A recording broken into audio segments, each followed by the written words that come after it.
friends, it's Gwen. Welcome back to my channel. Today I'm here to share with you my June reading wrap-up. Start off with the book that I'm currently reading, and that is My Not So Perfect Life by Sophie Kinsella. I'm listening to this on audio and reading along with it in the physical form. I am on page 86. I am enjoying it so far. It started off a little bit differently than I thought it would, but I like the direction that it is headed. Then I'm also going to start with another book that I just read yesterday, and I went to Barnes & Noble to buy a couple of books. I've already shared those books with you in my June book haul, but I went to the poetry section to see if there was anything new that I wanted to add to my collection, and I saw this like itty bitty little poetry collection, and it was Lift Off from the Classroom to the Stars by Donovan Livingston. Graduation speech at Harvard. Completely honest, it's so much better in spoken form than it is printed and being sold for like $10. I know it's getting more and more popular that at these like graduation speeches, people are having that speech published because the speech is like amazing and powerful and stuff like that. But in this particular case, when I read it, even as an educator myself, I didn't really connect with it. But when I came home and I watched the speech, it was like so good, so amazing. I highly recommend you just watch the YouTube video. It talks about education, race, and inequality. It talks about how education can like equalize, things, but first, we have to accept that there is a racial divide in our country. And then once we acknowledge that and work on like reforming that, then it can be the true equalizer that I know education can be. I'm going to link it down below for you so you can like listen to it. So if you're an educator or a teacher or want to be a teacher, definitely check it out. But I just think it's like a really powerful like thing that everybody needs to watch, and it's pretty short, like 5 minutes or something like that, and that's like with the before and a little bit with the after. The actual speech itself, super short. Like I said, I read it in Barnes & Noble in like a few minutes. I started off the month reading a middle grade, which I hardly ever do, but then I realized that The Giver is middle grade, and that's my favorite book of all time, although The Seven Husbands of Evelyn Hugo it is so good, and it might be a new fave. Anyway, I started off reading Tara Mafi's Furthermore. This is a super magical kind of story. It has like that Alice in Wonderland feel to it. It's about our main character who is colorless in a very colorful, bright, over-the-top world, and she travels back with this guy into this world called Furthermore, and I don't know, it's really cool. It's very magical. You in Witchwood, because Witchwood is the actual one that I would probably be more interested in, but I wanted to read this first one since it's part of like a little series. But yeah, I really did enjoy it. So if you like middle grade, you like magical, kind of fantastical, creative worlds, like definitely pick this up. Next up, I picked up Our Kind of Cruelty by Araminta Hall, and this was blurred by Gillian Flynn. It says, I loved it right down to the utterly chilling final line, and I have to disagree. I have to disagree with that. I actually rated this 2 stars, and this tries to be what You by Caroline Kepnes was. It's about this guy that's really obsessed with this girl, and he kind of like follows her around, and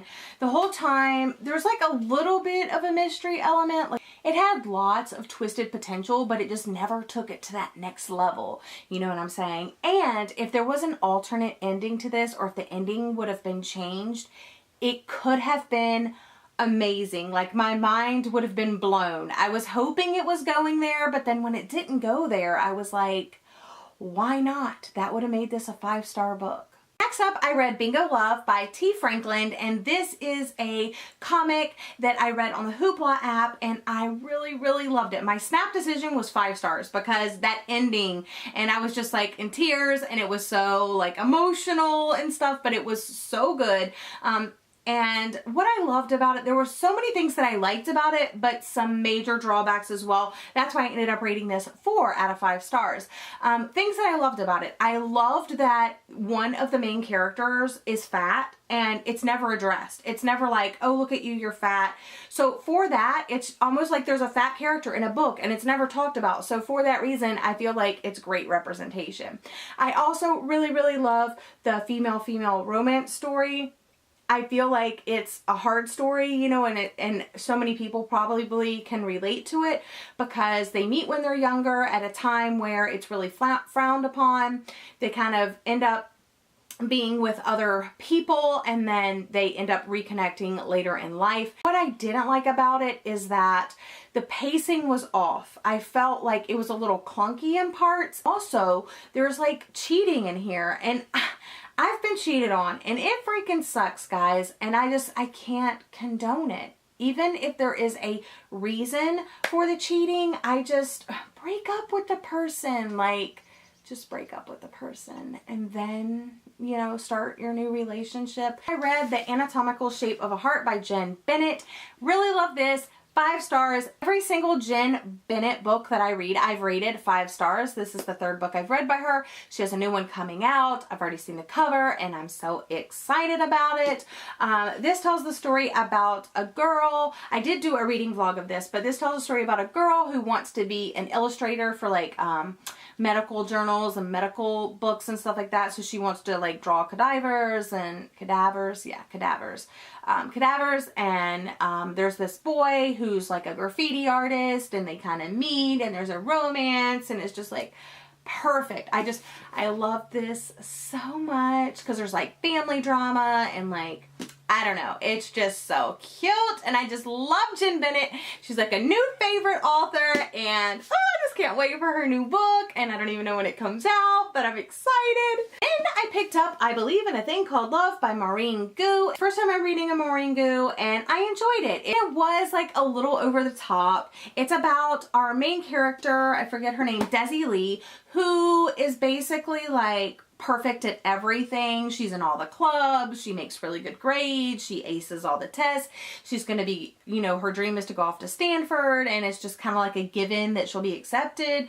And it's their senior year of high school, and she's been great at everything except for love. And she ends up watching K-dramas with her dad because her dad's always enjoyed K-dramas, and she starts watching them and she finds that there's like a formula to the K-drama like TV show, and so she writes out a plan to like how it works, and she's gonna try to use those steps and use that formula to like start like forming a relationship with, like, she hopes that the guy will fall madly in love with her, how they do in K-dramas, and, you know, because she's kind of like a train wreck when it comes to like flirting and stuff, so she's hoping this will help her.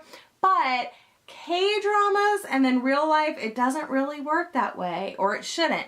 So a lot of like, she puts herself in some dangerous and other people in some dangerous situations at some point, and it's just kind of like, should she really be doing that? Like, I get that it's supposed to be following the formula of the K-drama, but at the same time, like, I wish she would have been smarter. Like, she's supposed to be this really smart chick and, like, know this stuff, but she puts herself in these really awkward, dangerous situations, and I'm just like...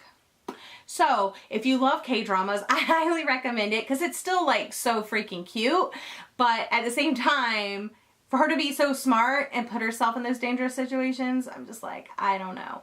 But I really liked that. I loved her dad. Her dad was just like the best, and I loved him, and she loves pickles like I do. Super cute. It's about like finishing high school and moving off to college and what that all entails, and like trying to be accepted to colleges and starting relationships, and I don't know, it was a fun time, but I rated this one 3 stars. In the last 2 books that I read, I did a weekend reading vlog thing of both of these. So next up, I read Pretty Girls by Karen Slaughter. It was my first Karen Slaughter book. I ended up getting this for really cheap from a third-party seller on Amazon, and I'm so glad that I read it. A lot of people were saying like Karen Slaughter is like the adult person to go to for like messed up psychological stuff, and I can definitely see that in this, but I wasn't as shocked by the gruesome bits as some other people were, and I guess that's because I was able to just like separate myself from it a little bit, kind of like I was watching a TV show or, you know, reading a book. Like, it wasn't like real life to me, so I was able to separate myself, and I wasn't able to like really focus on the like more gruesome, in-depth images that it tries to portray. Yeah, so Claire and Lydia are sisters who haven't talked to each other in like 20 years, and their older sister Julia went missing and like back in the day, and so there's kind of like mystery, but you're like wondering why the sisters don't talk anymore. Our main character, Claire, is the wife of this millionaire that gets killed at the very beginning of the novel, and she's kind of going through the grief process, but in that process she finds some really disturbing stuff, and then because of that reason she calls her sister Lydia back in to kind of like help her with it. They kind of like run into each other anyway, so it's kind of like she ends up deciding to reach out to her sister finally after 20 years. And they kind of like are going through this stuff together. And it is very twisted.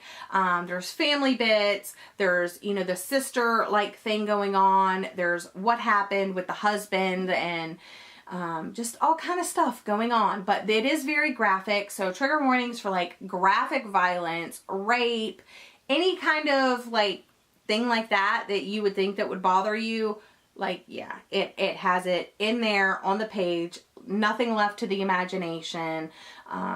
Pedophilia, sex slavery, all that kind of stuff. So if that bothers you, steer clear. And I read When Katie Met Cassidy, and I felt this was super cute. It is a female romance story, they start a romance, but these two characters don't know each other, but Katie has just recently been split from her fiance, so her ex-fiance. They've split, and she's kind of lonely, and she's trying to figure out like how to move on with her life now that that part of her life is over.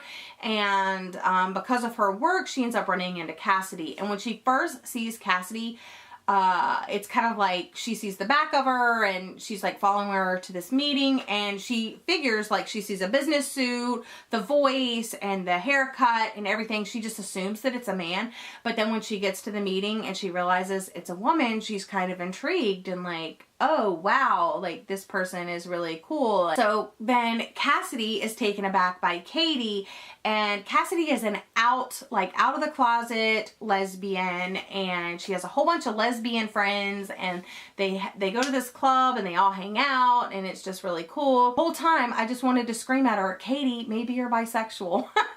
But this is written by someone that is gay, and I'm not sure of their exact like representation.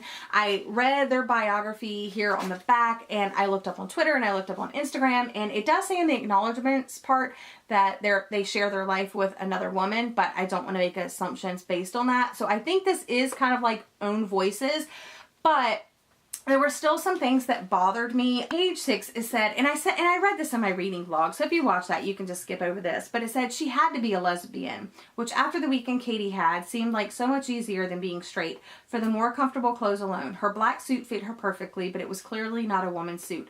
Ditto on the blue button-down dress shirt she wore with it.